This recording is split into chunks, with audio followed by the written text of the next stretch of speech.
Hai,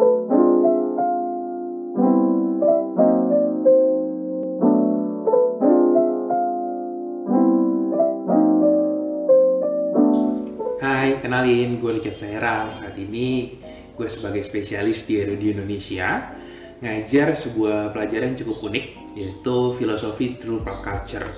Di pelajaran ini, kita ngobrolin soal filsafat, tapi yang ada di sekitar kita. Filsafat itu bukan sesuatu yang cuma bisa ditemuin di buku-buku berat dan tebel gitu ya. Tapi filsafat itu juga ternyata bisa ditemuin ketika kita nonton SpongeBob, atau ketika kita lagi main game di PS4, atau ketika kita lagi nonton Star Wars, bahkan ketika kita lagi nonton film Netflix yang ada di Netflix, atau kita nonton film Soul yang ada di Disney Plus gitu ya.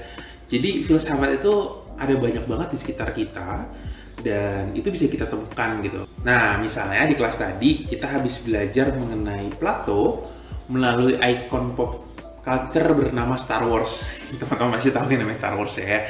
Itu sebuah film di galaksi far far away gitu ya, dan ternyata Star Wars tuh nggak cuma sekedar soal duel lightsaber, nggak cuma sekedar tembak-tembakan pesawat luar angkasa, tapi ternyata Star Wars tuh penuh dengan muatan filosofis loh. Kita bisa belajar misalnya tadi itu soal pemikirannya Plato, seorang filsuf Yunani 2000 tahun lebih yang lalu gitu, soal etika di film Star Wars kayak gitu. Jadi kelas ini sangat-sangat unik karena kita bisa menemukan banyak banget hal, pertanyaan-pertanyaan filosofis soal apakah yang baik, apakah yang benar, seperti apakah manusia itu gitu ya. Lalu apa yang membuat kita sebagai seorang manusia itu melalui ikon-ikon pop culture. Misalnya kita bisa belajar soal imajinasi dari SpongeBob. Ya, kita tahu bahwa robot itu nggak bisa berimajinasi, dan kita tahu bahwa dengan kita berimajinasi itu adalah salah satu ciri-ciri kita sebagai manusia. Kita bisa belajar filsafat manusia berarti dari SpongeBob kan.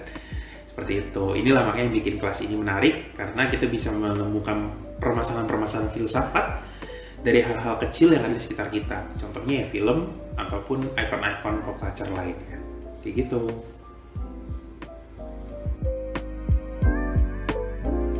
Selamat siang, nama saya Muhammad Ginggifar.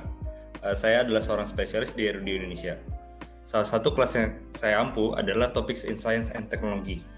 Nah, jadi kelas ini merupakan kelas yang membahas tentang berbagai topik-topik umum di dunia sains.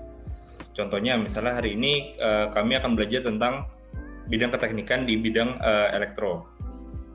Di awal kelas, saya biasanya menyediakan bahan bacaan atau video untuk ditonton oleh siswa-siswa yang berisi materi tentang topik-topik yang akan dibahas. Setelah itu, kami biasanya berdiskusi membahas tentang isi video tersebut atau bacaan. Hal-hal apa saja yang baru diketahui oleh siswa, apa juga hal-hal yang ingin diketahui oleh siswa. Itu biasanya yang kita diskusikan di kelas ini. Nah, selain itu, biasanya hal-hal yang paling seru di kelas ini adalah eksperimen yang dilakukan langsung oleh para siswa. Tapi gara-gara pandemi, eksperimen kelas ini biasanya dilakukan di rumah dan menggunakan benda-benda yang ada di rumah siswa. Nah, eksperimen hari ini, kita bakal belajar tentang daya listrik. Siswa akan saya instruksikan untuk mengidentifikasi benda-benda elektronik yang ada di rumah mereka dan mencatat daya yang mereka gunakan. Hasilnya, kemudian akan dikalkulasi sesuai dengan durasi penggunaan perangkat tersebut untuk mengetahui pemakaian listrik siswa sehari-hari. Nah, sebenarnya untuk apa sih eksperimen ini? Dari eksperimen ini, siswa diharapkan memahami konsep daya listrik dan memantik diskusi tentang pemakaian dan penghematan energi mereka sehari-hari. Oke, sekian perkenalan kelas saya. Terima kasih.